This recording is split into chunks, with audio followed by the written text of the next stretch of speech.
Hello, welcome everybody to our meetup today with Tom and Mary Poppendieck. By the way, Mary, is Tom actually joining? I can't see him anymore. They are today, they're talking about from training wheels to Tour de France, focus, flow, feedback. And that'll be a bit, hey Tom, that'll be a bit of a story about AWS who made it through the pandemic with their own practices without copying actually anything from other organizations. I am the founder of the New Zealand meetup, Kanban New Zealand. Welcome everybody from my side. We also have the meetups in Australia, Sydney here with Daniel. So any questions regarding Kanban in New Zealand can always go to me, training, coaching, whatever. Daniel is your man in Australia. Do you want to say some words, Daniel? Yeah, so thanks to everyone around Australia for joining. Apologies, a few weeks ago there was a bit of a hiccup with the times of this. So if you can't stay for the whole thing, Silka is recording that and I'll put a link onto the meetup page. But thanks everyone for joining. It's great to see a lot of familiar faces again. And big thank you to Mary and Tom for coming out. And for those of you who have been to some of my trainings, I've mentioned that Mary and Tom were some of my inspiration for trying out Kanban, because I was on a training course from Mary and Tom about a dozen years ago, and they said you should go out and check out this new great blue book about Kanban. And when Mary tells you to do something, you should go out and do it because it's really good advice. So I'm really happy to have Mary and Tom here, and hopefully you'll get as much from this as I've got from Mary and Tom over the years. Yeah, so you will find the recording on our Kanban New Zealand YouTube channel as well. And for those that are new to this meetup, we have most previous recordings up there. So if you Google Kanban New Zealand YouTube, you will find it there. So Mary and Tom. Okay, so I've got to jump into this other meeting. So take care. I'm just going to mute people so that we don't have people talking over the top of us. So keep going, Silka. Yep, so over to Mary and Tom actually. So a little introduction and some anecdotes maybe. So Mary studied maths, I found, and Tom actually studied physics. And I find it quite interesting that they tried to retire in 1998. And a quarter of a century later, you found yourself in a meetup with Australia and New Zealand. Lucky us that you're still here. We're stoked to have you here today. It's our retirement hobby. Exactly. And what I find even more amazing is that afterwards, you actually found yourself in a government software project where you've heard the word waterfall for the first time. And that's when you actually started with it. And afterwards, you wrote your 4 books. And I'll just mention them quickly. There was in 2003, Lean Software Development, an Agile Toolkit. And then in 2006, Implementing Lean Software Development from Concept to Cash. 2009, Lean Software Development, Results Are Not the Point. And 2013, the Lean Mindset, Ask the Right Questions. And I think 10 years ago, pretty much, you were in Australia and New Zealand in person. And I've heard a lot of anecdotes there. One Daniel already shared. And also some of my peers, they said they actually met you there. They're still proudly having your book at home. They showed it to me with your signature. Not sure if Bram's there, but he actually is here. But he's actually shown me his book. He's still very proud of it.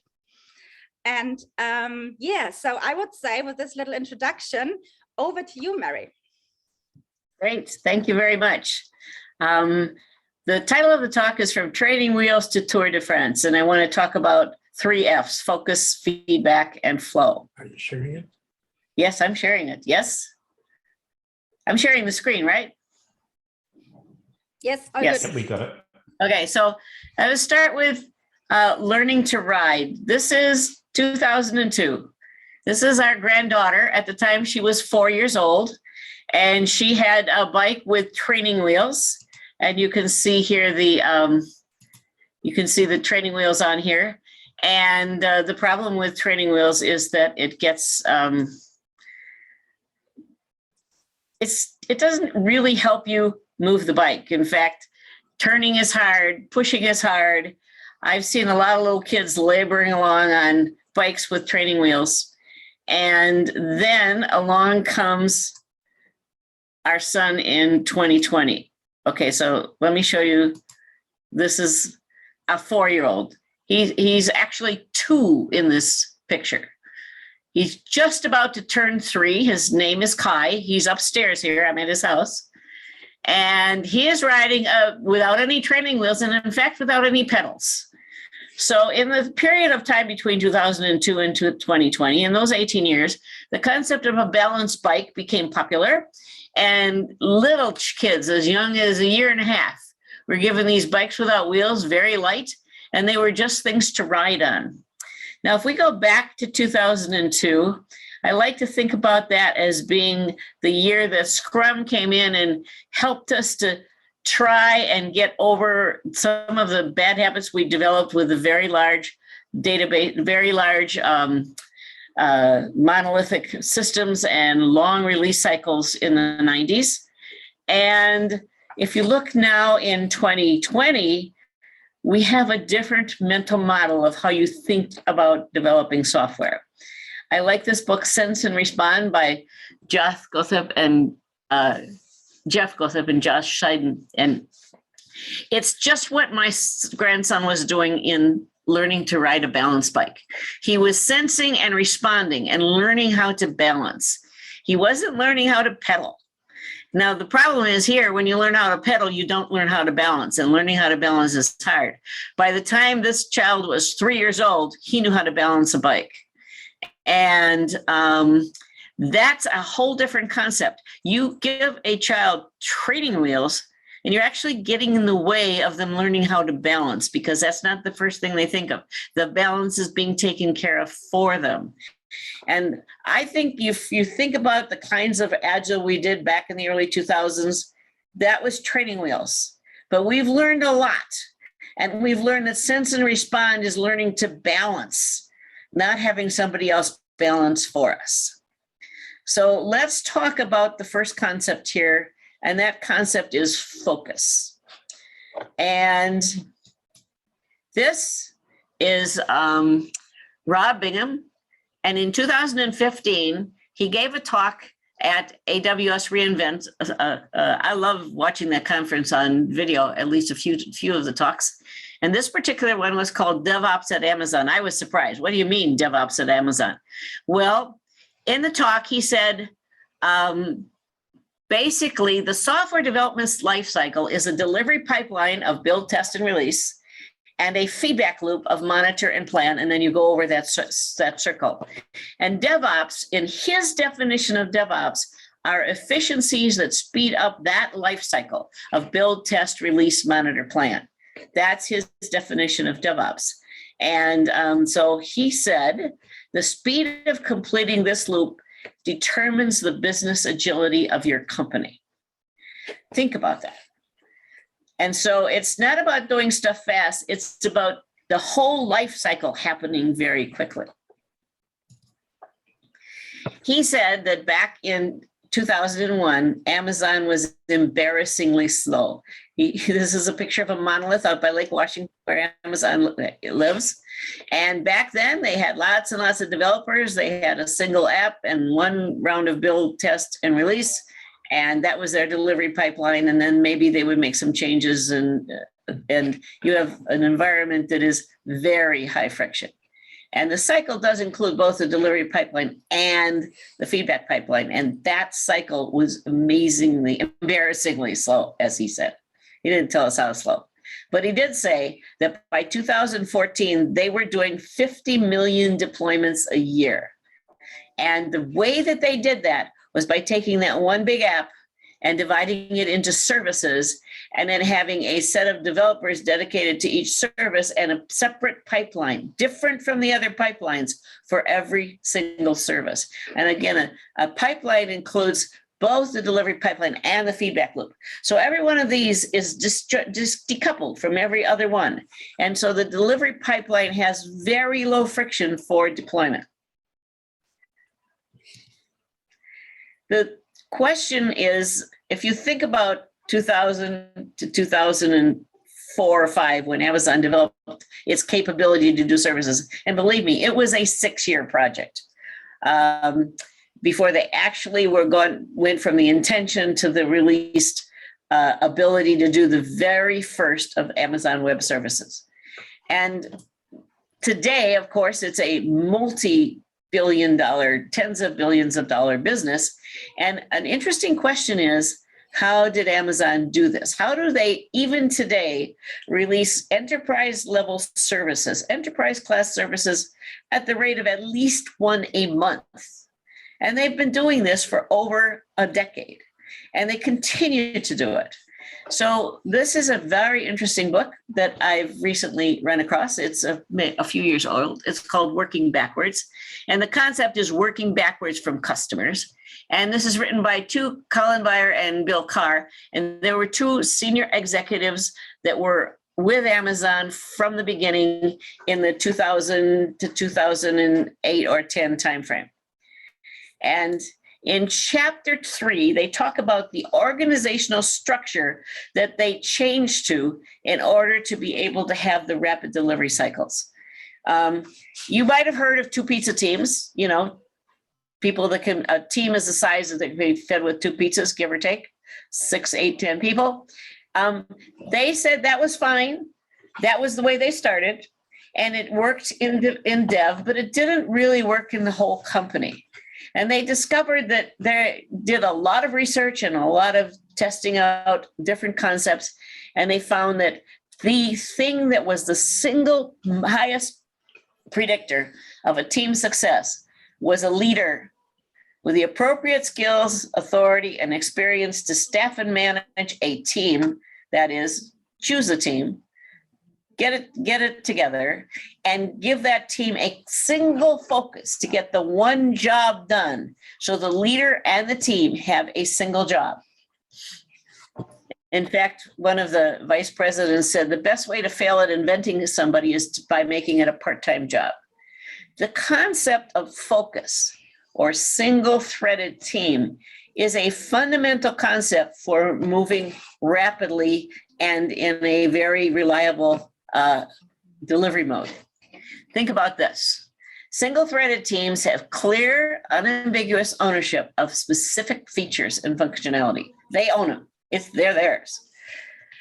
Their sole focus is to get that set of features or functionality done and deployed and always working. And you set it up so that that team has a minimum of reliance upon and impact on other teams. When you do that, that's what the definition of a single-threaded team is. Those teams can move fast, and they can have all of the intelligence of the independent agent making independent decisions because they don't have reliance and impact on other teams. The concept here for focus is do one thing at a time. What you're looking for is really short, rapid build, test, deploy, monitor, learn cycles, really short cycles. And that's where you get your greatest business agility. The other thing is you don't want to run into things that are going to block you. You should know before you start that your blockers are gone. In other words, remove them. Don't start until you're ready to finish. And dependencies. I can remember for a decade or more, people saying, well, what do you do about all the dependencies? And I'm thinking, why do you have dependencies? It's not how do you deal with dependencies, it's how do you get rid of dependencies. And way too many people have been using these things called scaled agile processes to avoid having to deal with dependencies. So they use a process to deal with dependencies. You know what? What you need to do instead is adopt a decoupled architecture and an associated parallel organizational structure.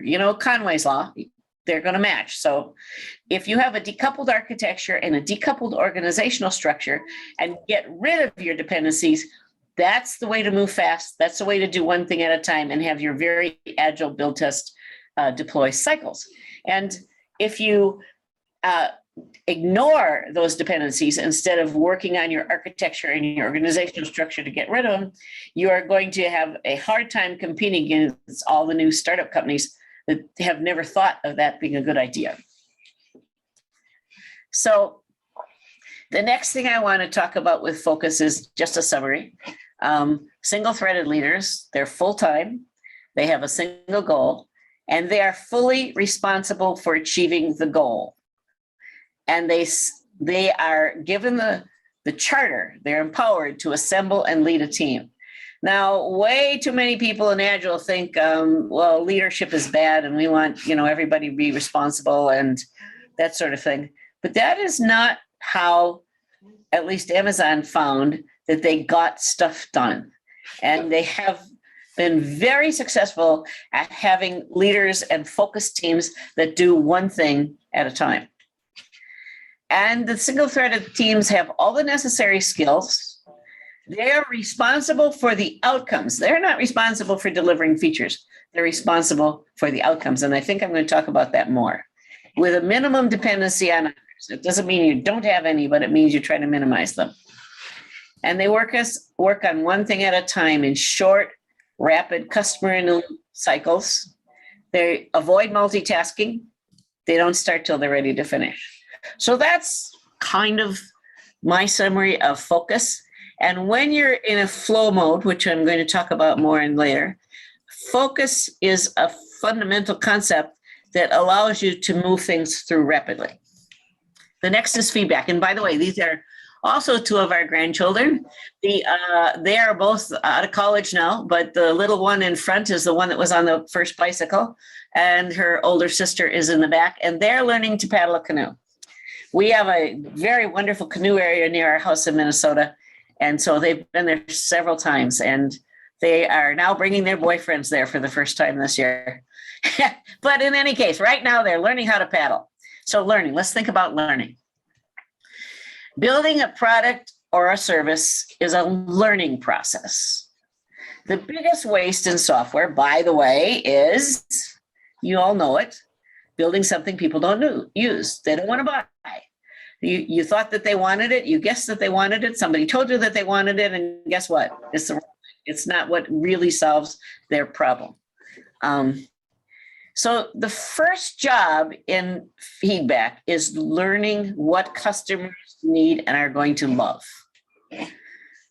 And the only way to do that is to use feedback from actual customers and the outcomes to decide what to do next. It's not having somebody tell the team what to do next. It's having the team look at the feedback and discover what to do next. In fact, if you look at this customer in the loop learning, it works like this. You start with signals or patterns from customers. You do not start with a set of requirements. You focus on a problem that you see in your customer base, not on features. Features are not necessarily what people want. They want problem solved.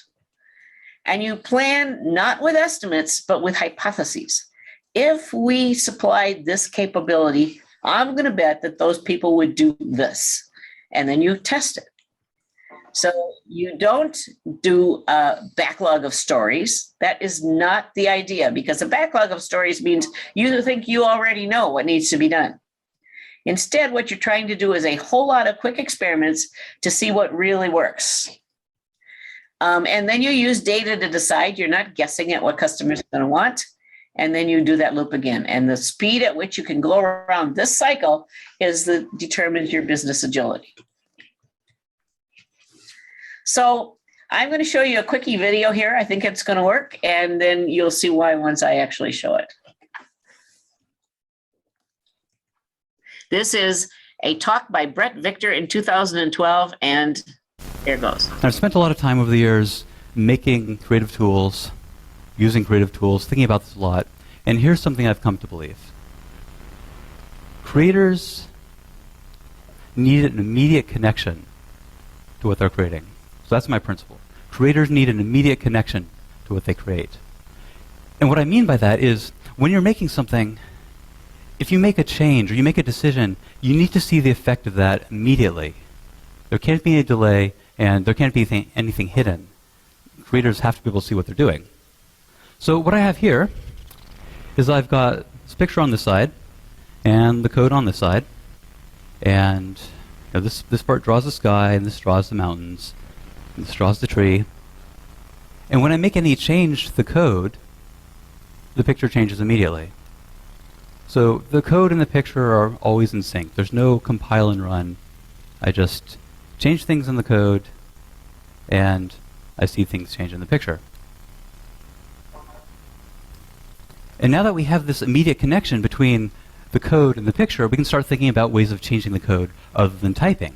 So for example, this number here is the length of the branches. If I want to control that number, I just point my mouse to it, hold down the control key, and I can dial it up and down. So I can see what it looks like for big branches or small branches, and I can kind of converge on what feels right to me artistically. And this works for any number of the code. I just point to it, dial it up and down. And some of these numbers here, I know what they do, but it's still kind of surprising to see them do it. And other ones are just completely surprising. So down here, I've got this for loop where I'm counting to 16. I'm putting 16 little pink blossoms on every branch. And I can turn that down for less blossom or turn it up for more. But look at what I'm doing here. I'm just kind of moving that number up and down around 20 or so. And it has this really interesting shimmering effect. It kind of looks like the wind is blowing through the tree. And the first time I saw this, I immediately started thinking about how I could use this effect for an animation. How would I ever have discovered that if I had to compile and run between every change? So much of art, so much of creation is discovery, and you can't discover anything if you can't see what you're doing. So having this immediate connection allows ideas to surface and develop in ways that would be impossible before. And that is so important to the creative process, to be able to try ideas as you think of them. If there's any delay in that feedback loop between thinking of something and seeing it and building on it, then there's this whole world of ideas which will just never be. These are thoughts that we can't think. And the thing about ideas is that ideas start small. Ideas start out tiny and weak and fragile.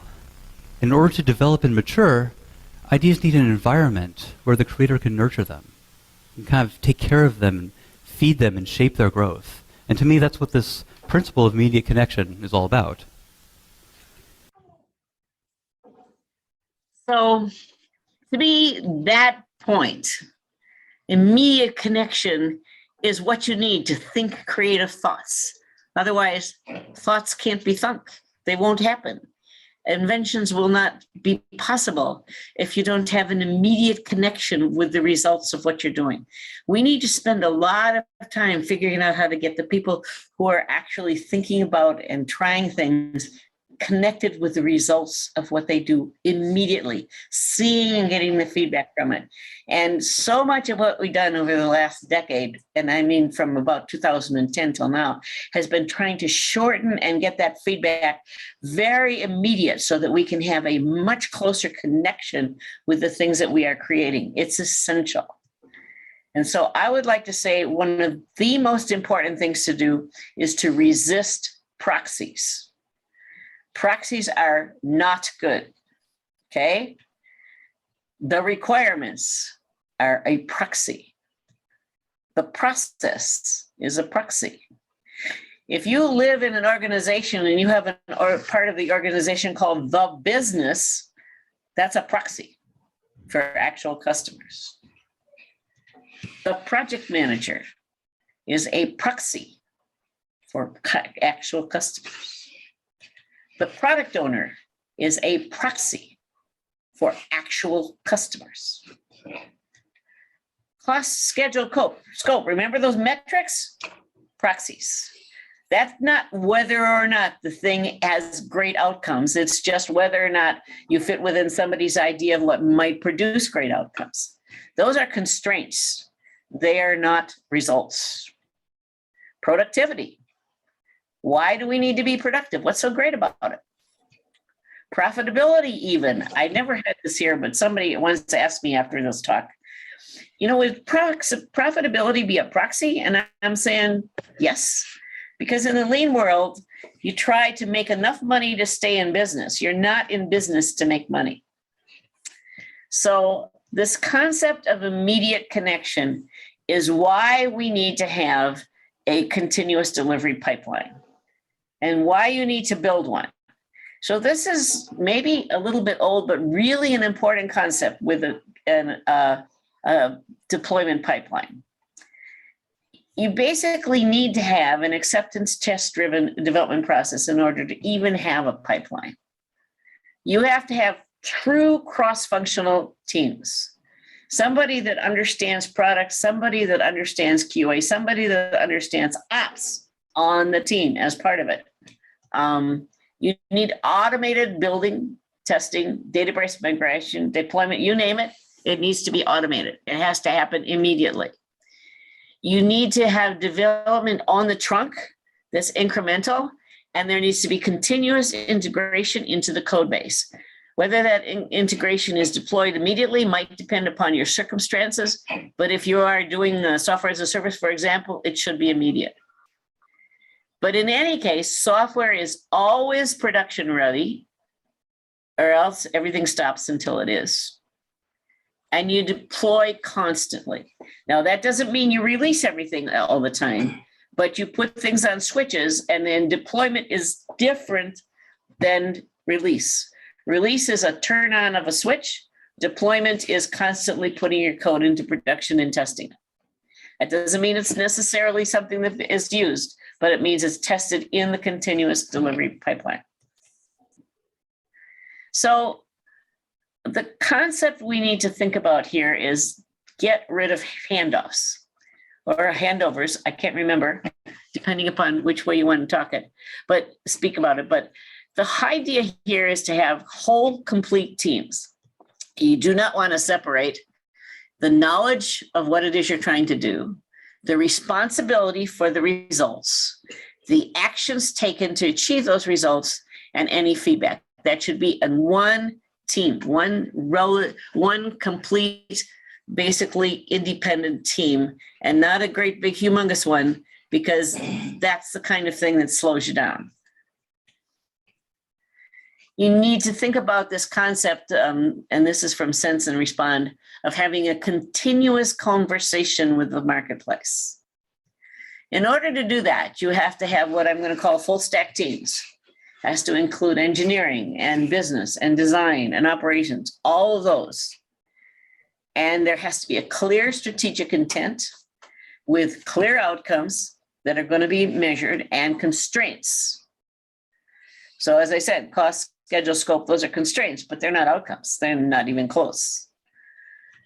The team needs to be free to act without getting permission, not from their colleagues, hopefully they're independent, not from management.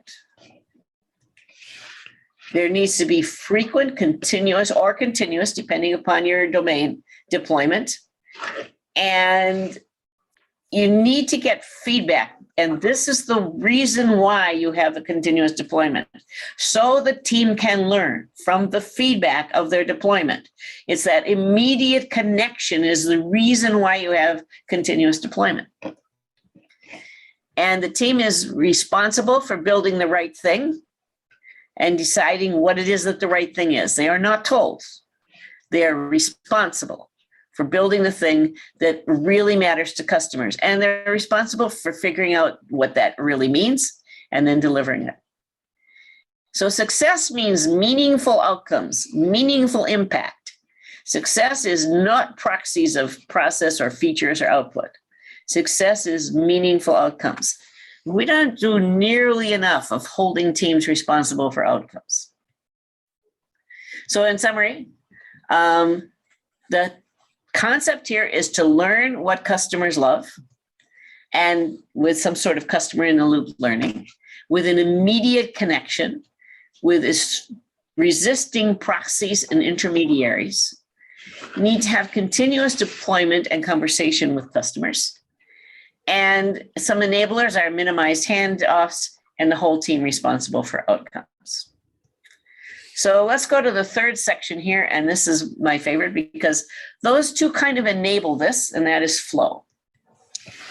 Flow is a really interesting concept, one that I would like to, I'm sure you've heard a lot about it, but one that I'd like to have a different metaphor in your mind about. So think about a perishable goods supply chain. This is actually a woman in Vietnam taking vegetables to market. So think of the vegetables on a bike, walking it because it's so loaded, going to market. They do not have a truck that parks in the field to pick up as many vegetables as possible and bring them to the market, because that wouldn't get them there fast enough.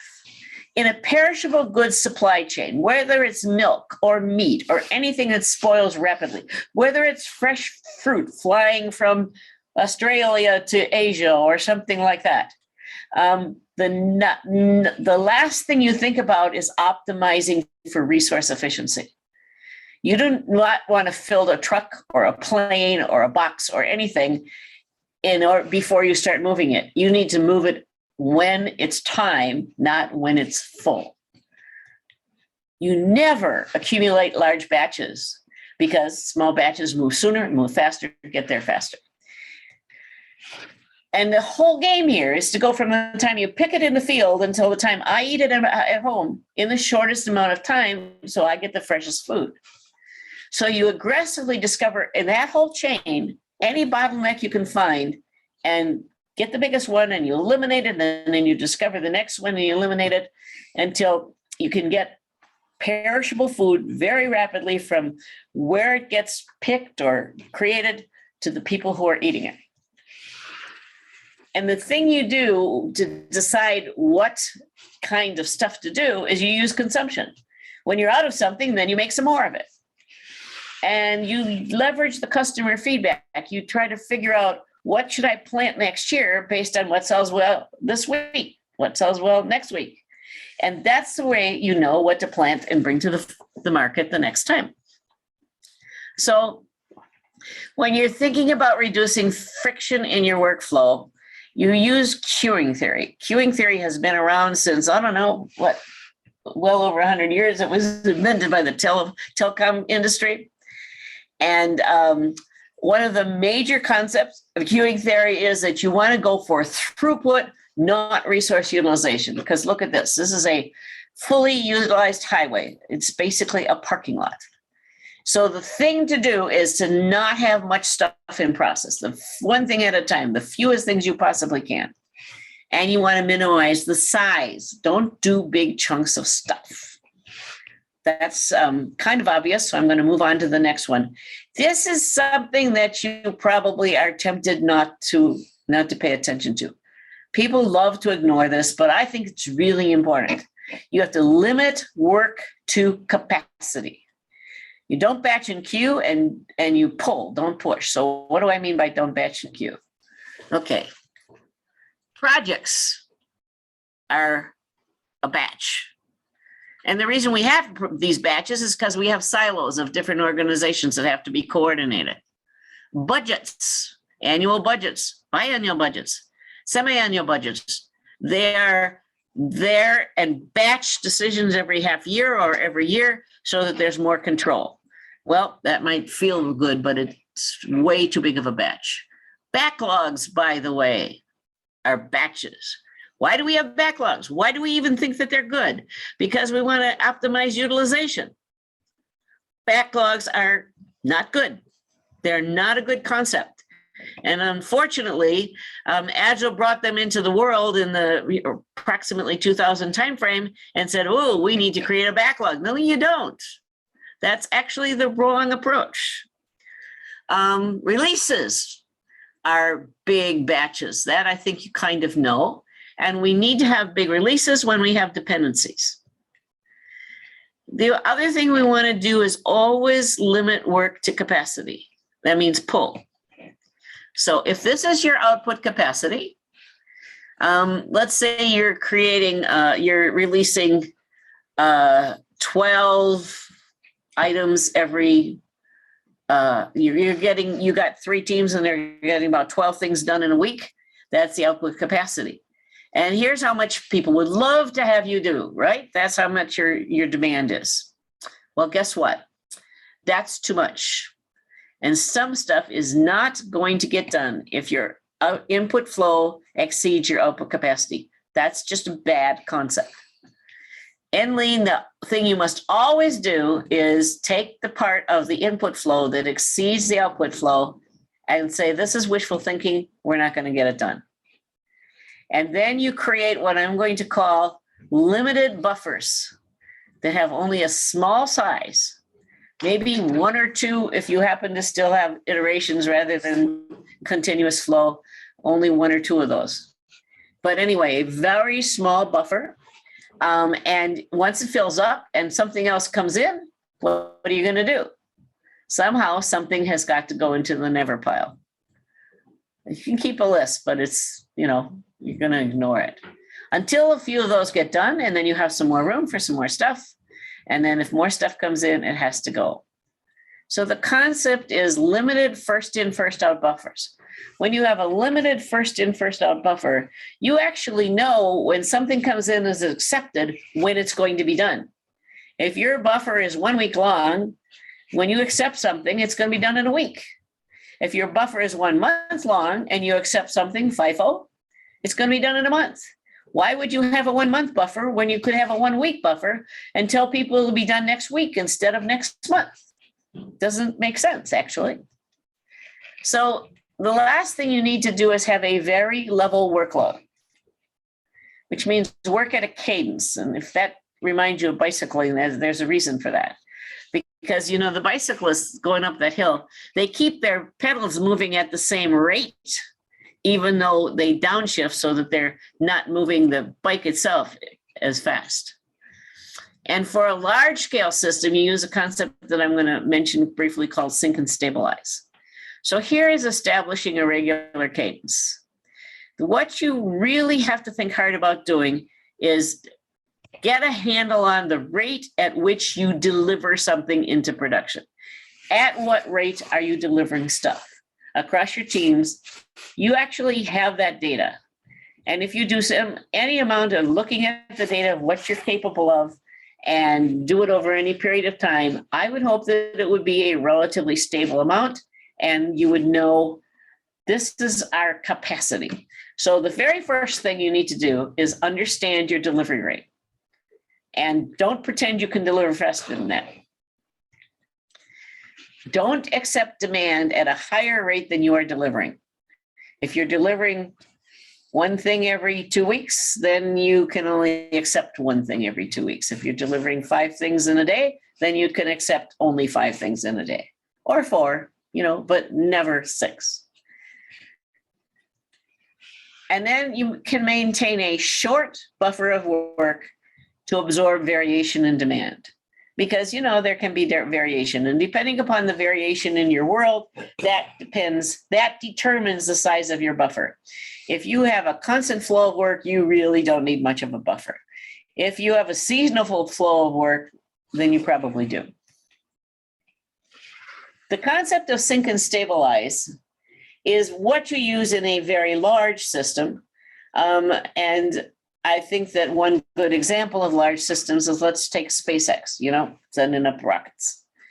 So the concept of sync and stabilize is that you do design, build, test rapidly. I think you've all seen the video of all of the booster rockets that are trying to land and somehow explode on their landing. Have y'all seen that video? And you think, how could they do that? They're not trying to get everything perfect before every launch. Every launch is a synchronization test, and everybody needs to be ready for it. Because John Mulatori, who is their launch director, says, because we can design, build, and test at a low cost, we can afford to learn through experience, even if that experience is crashing test booster rockets. We can learn faster through experience rather than consuming schedule, attempting to anticipate all possible interactions. It's important to think about that because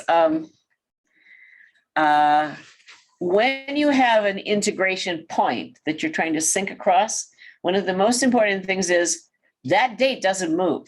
When they had a launch, you know, it was 4 months from now, we will send up a test launch. That date wasn't going to move You had to be prepared for that thing to happen. And almost all very large systems that move in a flow manner move with this sync and stabilize test mechanism. I've seen it used very successfully in large systems, especially systems that integrate hardware and software. And it causes the various teams to have to integrate like once every month or once every 6 weeks or at the next launch, which is 3 months, but not any further out than that. So in summary, flow. Don't optimize utilization. Backlogs are your enemy. Look for slack. Basically, downstream processes should always have more capacity than upstream processes, because the downstream process should always be prepared to receive work from the upstream process. So if you think about stuff moving through a perishable goods supply chain or a manufacturing plant or any site, something like that, you always want your downstream processes to have excess capacity over the upstream processes, so nothing collects waiting for the downstream process to be ready. So never accept work that exceeds available capacity. And don't push features. Don't have somebody say, I think this would be a good feature, let's try it and see what happens. Pull from your outcomes. These are the outcomes. This is my hypothesis. Let's test and see if that will give us the outcome we want. And leverage consumer feedback to make product decisions, not somebody's guess or somebody's wish list of features that the competitors have, but actual customer feedback. So this is son again. He's about just at his 4th birthday, a half a week earlier. This is the very first time he's pedaling a the very first time he's pedaling a bicycle. He's been on this bike, but only the pedals, and this is in our driveway, and his dad put the pedals on. There he is. He's pretty excited because he says, whoa, this is so much easier. Can you do a loop up there and turn around and come back? And that's what happens when you learn to balance first. And then the second thing you learn is brakes. So before he got the pedals on that, he learned how to use the hand brakes. So you saw him actually stop at the end of the driveway. And then you learn to pedal. And anybody who's taught a kid to brake after they've taught him to pedal knows what I mean by that. So the whole idea is that Agile is pretty much training wheels. And it's time that we figured out how to do much more sense and respond instead of training wheels. And that's kind of what I have. I think we have some 15 minutes here. Is that right? Yeah, for questions? Yeah, thank you. And Tom is going to join me, and we'll see what people would like to know about. Awesome. Thank you, Mary. We have had some questions in the chat, and there is Tom reappearing. Hello. Yep. Mary, the first question is from B. Can you please elaborate on why backlogs are bad, and isn't FIFO, short buffer, analogous to a sprint, which in turn gets filled in from a backlog? And then AJ is saying as well, agree, not sure how to eliminate backlogs is possible. Well, backlogs mean that you know what it is that you're going to do for a long period in the future, right? As long as your backlog is, that's your list of stuff that you intend to do. You're not making the decision on what to do in the backlog based on feedback from customer outcomes. You're making the decision what to put in the backlog based on proxies told you to put it there. Or you're guessing that customers might like this. You're not making your decisions on what to do based on outcome feedback. Backlogs simply stretch out your development process and your feedback cycle. And I've always thought backlogs were a bad idea. As I said, we didn't use that word in software development until Agile came onto the picture. And it was a new word. And it was sort of a way to park stuff that people asked for that you didn't want to pay attention to. Well, that's not good. Using it to get rid of stuff that bothers you that you don't want to think about is not a good idea. Basically, you can work at a certain cadence. The shorter your list of stuff to do, the more certain you are that how long it's going to take. Now think about, let's say you order so I've ordered this, I've got a ThinkPad here, and I ordered it from Lenovo. And it was made in China, I suppose, or Hong Kong, I can't remember which. And when I ordered it, they told me it's going to be 3.5 weeks from now. And I got it 3 weeks later. Or another time we ordered one and they said it's going to be 2 weeks. And another time we ordered one, they say it's going to be 7 weeks. But they knew exactly how long it was going to take because they knew how big their queue was. And everything went through at a steady pace. And it was a 7-week long queue. Now, if their queue is short, only 2 weeks, and I get what I want 2 weeks from now. If their queue is really short, 1 week, I get what I want 1 week from now. Why would 7 weeks be better than 1 week? What is it about backlogs that's good? Why do we want to stack up stuff to do instead of having a steady flow of work that is much fresher than 6 or 7 or 8 or 10 weeks old? Does it make sense? Anybody? Does that answer it or not? Feel free to unmute. That makes perfect sense to me. Mary? Sorry, yes, that was me asking that question. Absolutely does. So it's basically about avoiding clutter and making sure you're looking at the most relevant stuff all the time. The most recent stuff. Yeah. There's very few environments in which we like backlogs that we face. If you want to go to the doctor's office, do you have to wait 2 months or do you have to wait 2 days? If you have an emergency dental appointment, same thing. Yeah. Backlogs are just waiting lines as far as the people who are in them are concerned. Nobody likes to be in the list side of a backlog. So they're good for who? They're good because they allow the people doing the work to ignore what it is the customers are asking. They're good because they give stale work instead of fresh ideas to the team. So it's the idea of having a long backlog is just not a good idea. And I learned that when I was in a manufacturing plant and we were doing just-in-time manufacturing. And we had all these inventories and queues of stuff. And when we cleared out our plant, it was like magic. Stuff went through there so fast. The quality was better because we could focus on one thing at a time. And we were always doing the most current orders that people wanted now. And we used to think all that inventory, backlog, was a good idea. It's not. When you have a backlog, you are assured that the team is always going to be busy. It always has something to do. Now, why is that good? It's a focus on utilization of the team rather than continuously improving the outcomes that the team has been put together to achieve.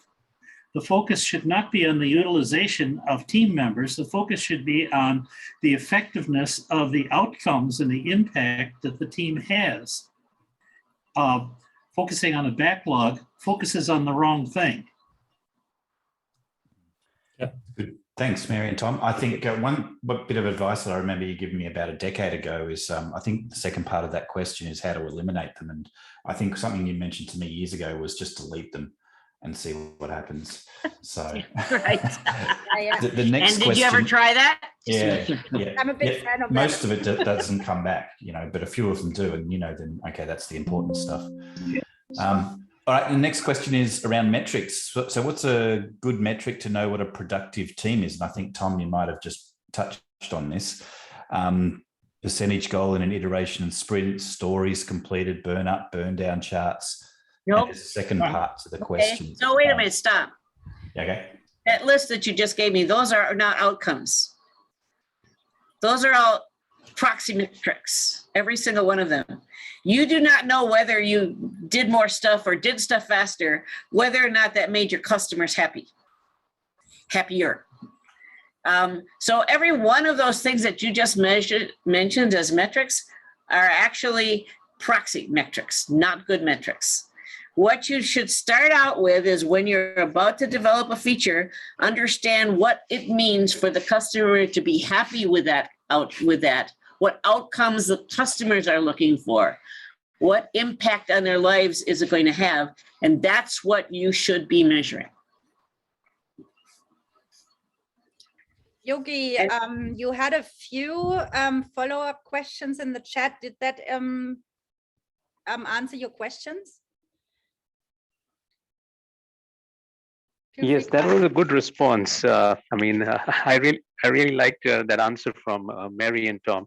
So I was actually looking for that particular answer because I was struggling with the team because they were saying that these are the metrics to know how the team is productive, and outcomes they were really not concerned. They said that this is like how teams have been doing all the way, and that is what I was struggling with. But I got a very good answer. Thank you so much. Okay. So yeah, when you think about it, why is it important for a team to be productive? What does productive mean? Productive means does a lot of stuff, creates a lot of features. Now, let me ask you, if you have a code base, what is the worst thing you can do to that code base? Add more features. The bigger the code base, the more features there are, the harder it is to maintain, the more difficult it is to debug, the more difficult it is to change in the future. Features are not good. Only features that are good are features that customers love. And all the rest of the stuff is junk that you probably want to get rid of. And so by measuring productivity, you are measuring exactly the wrong thing. The measure is the customer happy? If you focus on the technical team productivity, whatever that means, it is implying that the purpose of the technical team is to do what they're told. Now, who's telling them to do something?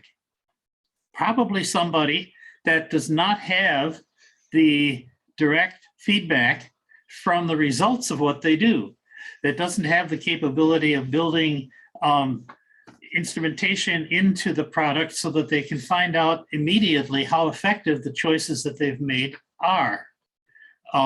It implies a team silo that is very destructive to actually achieving the goals of the organization that is trying to measure, quote, productivity, unquote. It is a symptom of a ineffective and in fact destructive organizational architecture. And think about what Brett Victor said about immediate connection. How can you create really good stuff without immediate connection to the results of what you do? And that's not how do I make a lot of features and count them. It's how do I make a feature and find out that the customers would like one more little change and then they will be delighted. That's so much more important. All of this does not mean that you should waste time, that you should not be doing things that contribute to the outcomes that you're after, or that you should do very fancy things and not get fast feedback. Low-cost experiments are what it's all about. I want to say one more thing. So there's somebody whose hand is up there. Mara. Yeah, I've seen the hand up. We have a few other questions in the queue that I would like to answer first, maybe because they've been before. Oh. We've got 4 minutes left. Actually, Damon, he put a question in the chat earlier about value. Do you want to unmute and ask that question in person? If I can find the text that I put. I can read it out. Can you provide some guidance on how to directly or indirectly or explicitly, implicitly measure how much value has been derived? Value is subjective. The impact of something having been delivered can be measured if it's valuable. Is there where measures are best focused? And Manu, I won't forget you. You can ask your question once we get through the questions. Thank you. Yeah, we're not going to leave at the time up if you don't. Okay, so if you think about value, when Amazon started, they had a policy of working backwards. And what teams did was they started by writing a press release. The press release was what they were going to say to the world, this capability that they were developing was going to do for customers. And that press release defined what it was they were trying to achieve and defined value. So they would send their press release just through, if their press release was going to go through an approval process, it was, yes, this is what the company wants to do for customers. And then they had to make it true.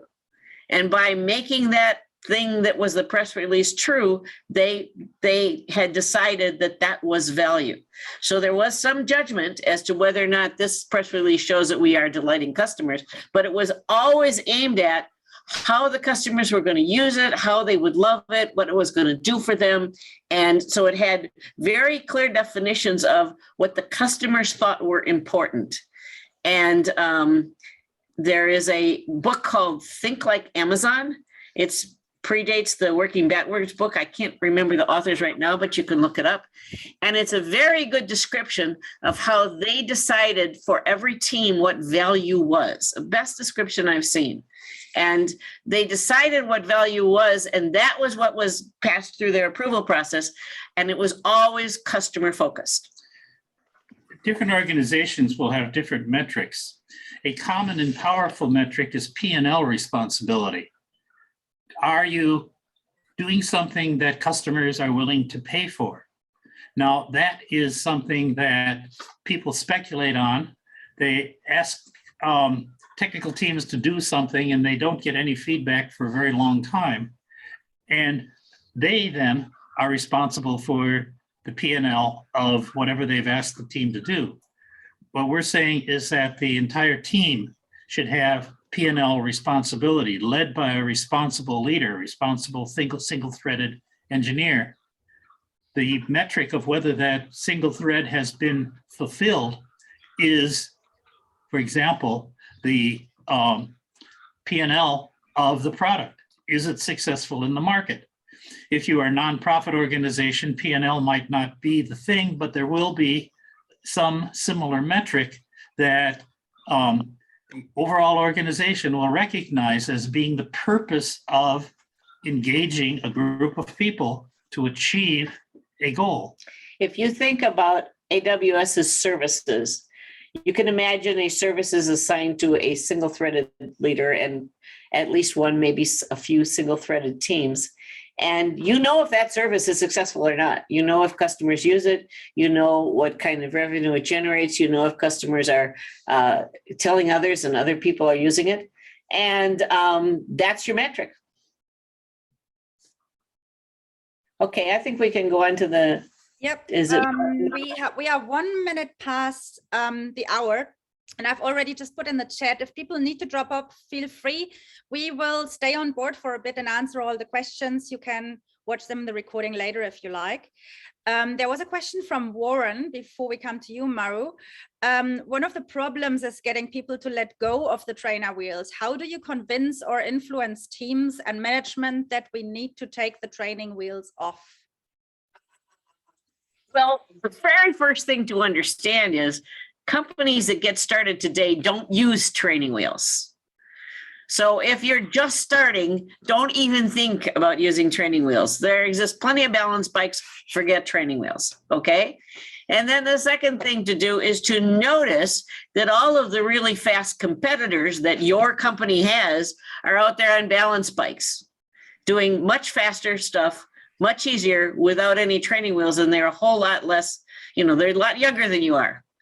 So I actually think that the way to convince management to get rid of training wheels is to take a look at the competitive situation and find out what competitors are doing. And if you're in an industry where absolutely nobody is going to threaten you through some software capability, and you don't think any little startup is going to ever come after you, then maybe you should just keep on your training wheels. But if, in fact, you're in an industry that has any kind of threat, banks have threats, insurance companies have threats, they know very well that if they keep on their training wheels, they are not going to be able to survive in the competitive environment of the future.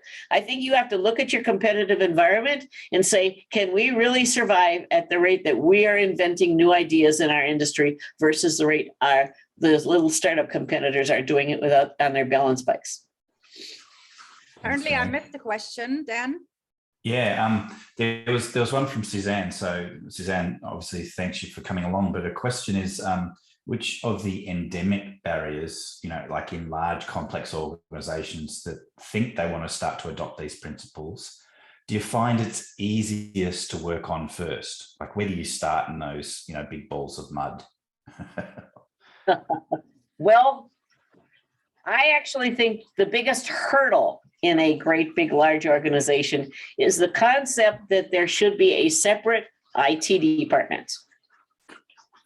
And so if you're in an IT department, I actually don't know what to say, because the whole concept of having a separate IT department was born back in the days when there were no managers that even knew how to type, let alone knew how to deal with computers. But in most other areas of like marketing or engineering that have been around for a long time, you don't find this separate cost center that's trying to do stuff. So if your big organization has an IT department, I'm concerned that what you're trying to do is break down the wall between that IT department and the actual customers that their software is going to help. The second thing is product thinking. Okay, so don't think about projects, think about products. If you can bring the concept of product into your company in ways of what we're really doing is delivering a product to customers, and figure out what does it take to deliver a good product to customers? How can we allow teams to focus on delivering product? That might help too. The third thing is, if your architecture is monolithic, what part of that is holding you up from having a ability to have relatively small teams act independently? And some companies have just simply attacked their architecture and spun off small sections of rapidly changing stuff into much smaller services and gradually moved away from their big ball of mud and had everything new move out into a much smaller team-focused service environment. But, it's kind of hard to say for any given company because it's going to depend a lot on that company. In the 70s, 80s, and 90s, lean thinking was moving into manufacturing and many other fields. And very generally, the biggest obstacle was cost accounting. The way you measure success, the way you measure value was cost accounting. And it tried to allocate costs to each of the little steps along the way. That has failed. And today in the manufacturing world, cost accounting doesn't do that anymore.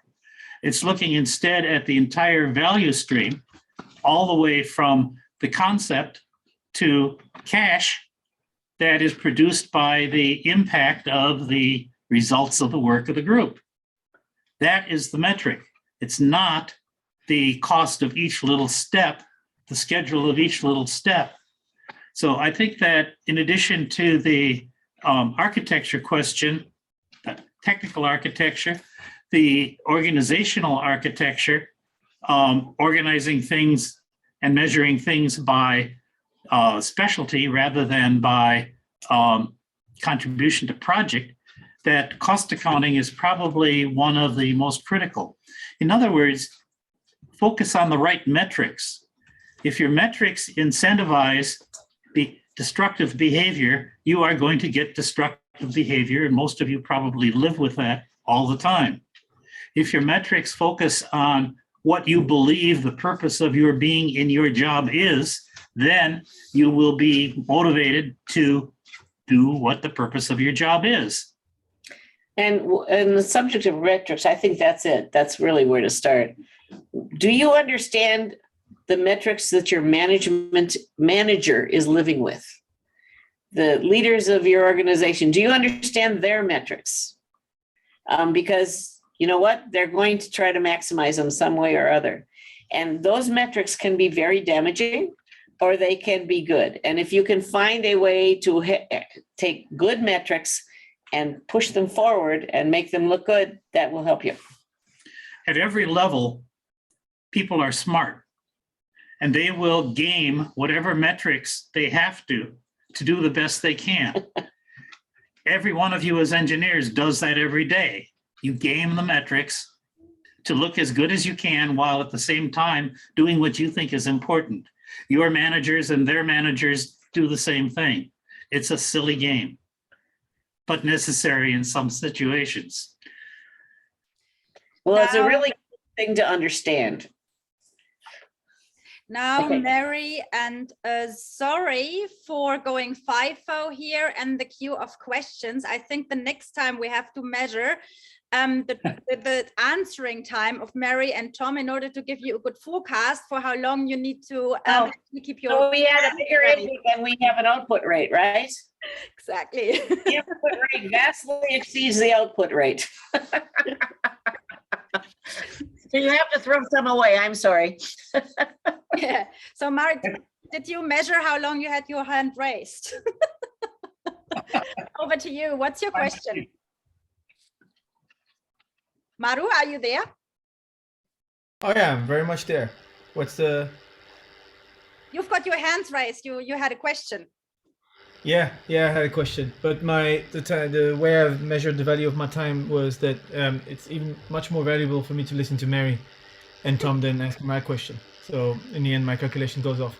So Mary, the form I'm going to ask my question to you and Tom is as a validation for a thought. I listened to you the whole time. I was taking notes, and this is what I'd like you to validate for me.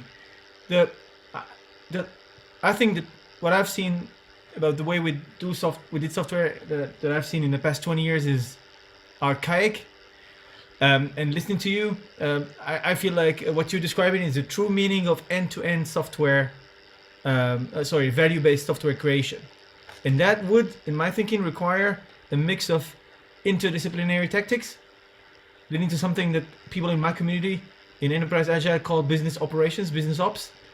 And so would that mean that, another parallel I've seen is I was thinking the whole time, listening to your answers to questions about startups, and I was thinking, okay, the success doesn't come from free drinks and sleeping rooms in the office, but probably from what you were describing as the way teams focus on how they do value, but they build a whole pipeline of techniques, experimentation, quick validation, flow, small increments, etc.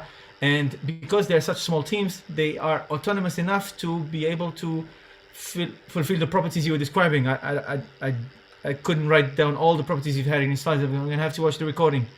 Does that understanding seem to make any sense to you, or did I? Totally. That really, I think you just kind of nailed it, actually. I've worked in an enterprise, but not in an IT capacity. I learned how to do software in an engineering department, not in a IT department. And to me, we built process control systems in our engineering department. And I happened to do software for these because software was new at the time and I could do it. But we never had somebody telling us what to do. We basically had, here, automate this new line that's going into this plant, figure it out and make it happen. And if you look at engineering departments in an awful lot of businesses, even big enterprises, they are treated with one whole lot more respect than the IT department is, because they're the professionals, they're the experts. When somebody wanted us to put a control system on a manufacturing plant, that's what my group did. That's all they asked for. Here, make a control system for this manufacturing line, and you got 2 years. And it will be on time and it will work really well.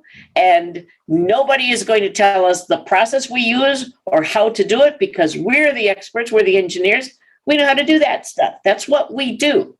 And the way that you talked about in the beginning of how software was developed in your experience is actually not the way software was done in my experience. So I've actually never experienced this sort of big enterprise software development environment, and I can be a little bit sympathetic to it, but maybe not as much as I should be.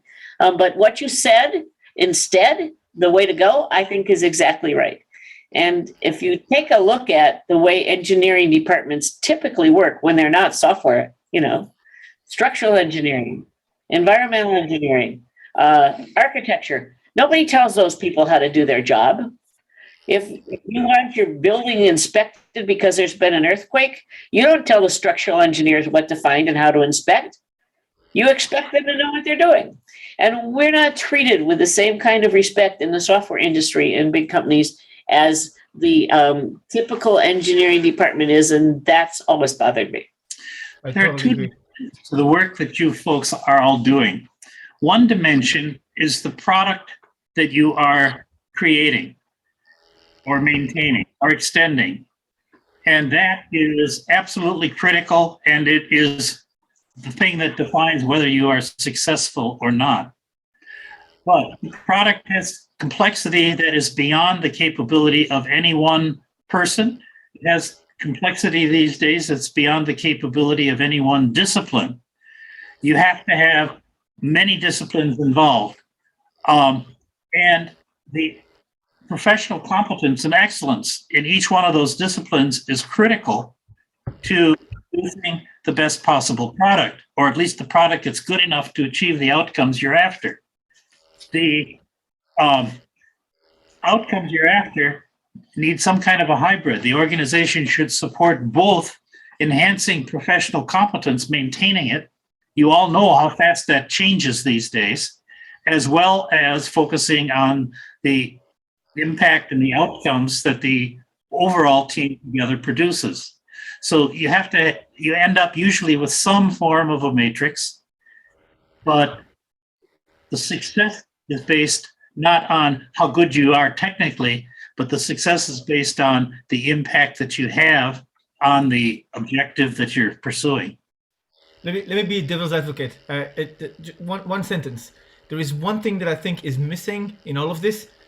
If you would want to be the ultimate, understanders of anything that is software, is the culture, the engagement, the vision, and the empowerment. And you talked about each one of these. I'm looking at my notes right now. You mentioned all of these in your talk, Mary. People like Joanna Rothman, they work on exactly this stuff. So I would love if you talk to people like her and Esther Derby and stuff like that, because I think they can learn a lot from you, and you can find a lot of the stuff you're talking about in their work. All they do work on is how can management organizations achieve those things that you are talking about that are prerequisites for achieving flow and focus. Okay. Esther Derby lives in our state, in Minnesota. Okay. We run into her at meetups quite frequently a few years ago. And Johanna Rothman? Oh yeah, she's great. We run into her frequently at conferences. If you have her newsletter, you'll get a lot of good ideas. Oh yes, I got all her books and newsletter. Yep. Okay, thank you. I think we answered all the questions, and maybe it's time to slowly wrap up. Feel free to hang in if you like, and we'll have a chat outside. That's just one thing for you, Mary and Tom. I think 2/3 of the people, are still actually on the chat, so not many have dropped off. Some have, they obviously had to go back to work. Thank you so much for being here today. And thanks everybody for joining. Dan, a few words from you. Yeah, I just again echo that. Very special thanks to Mary and Tom. It's fantastic for you being here. The comments that have come through in the chat have been very appreciative. I think everyone's sort of in violent agreement that this is probably a fantastic way to kick off our meetups for the year, and it's probably going to be, I don't know how we're going to top this one for the year, so we're going to have some work cut out for us, Silke. But I think, what Mary and Tom said, they've come through and dropped a few F-bombs here today about focus, feedback, and flow. And for those of you, who really sort of know about Kanban, you see that that's something that we encourage quite a lot. So you'll see that, throughout the year in being echoed through what we do. And coming up in our next meetup, we haven't got it finalized yet, but we're going to try and do a few simulations to simulate how flow works and how you can change things in your flow and what impact that has. So we're going to try, we haven't got that listed yet. We've got a few conversations to finalize the setup of that. But for next month's meetup, we're going to be looking at simulating flow and how we can modify and improve flow through simulations. Yes. We've got lots of voices here in the chat right now, Mary and Tom, who would like to have you back this year. We'll see. Well, it's only February, so there you go. Right. I'd say I stop the recording here. Those who want to stay on board for a bit of a chat, feel free to do so.